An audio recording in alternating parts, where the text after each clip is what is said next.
নদীর তীর সংরক্ষণ বাঁধের অনেকাংশে ধসে পড়া আতঙ্কে কাটছে পাড়ে বসবাসকারীদের।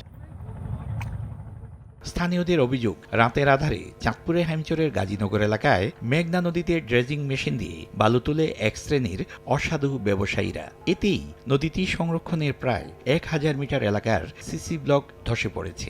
এই অবস্থায় চলতে থাকলে সেচ প্রকল্পের বন্যা নিয়ন্ত্রণ বাঁধও ধসে পড়ার আশঙ্কা করছেন তারা। ইতিমধ্যে বাঁধের অংশে সিসি ব্লক ফেলে ভাঙন রোধের চেষ্টা চলছে। রাত্রে ওই যে বেকুব বালু কাছে নদী, এই বর্ষায় থাকবো কিনা এই বান এও বলা যায় না। এই নদী বাঁধ যেভাবে দুষ্কৃতিকারীরা নষ্ট করছে, এখন ভবিষ্যতে আমাদের যে এখানকার হ্যামচর যে ইতিহাস, যে ঐতিহ্য, যে শিক্ষা সংস্কৃতি, সকল কিছু বিলীন হয়ে যেতেছে। দ্রুত গতিতে যদি এটা সংস্কার করা না হয় তাহলে এই বর্ষায় হ্যামচর তলিয়ে যেতে পারে।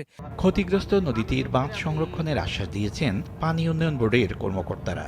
স্টক পাইলে যে ব্লক ছিল সেটা দিয়ে আপাতত প্রাইমারি ভাবে আমরা সেটা রক্ষা করার চেষ্টা করতেছি আমরা, এবং আইনি ব্যবস্থা গ্রহণ করতেছি যাতে এই ধরনের অপরাধ আর না ঘটতে পারে।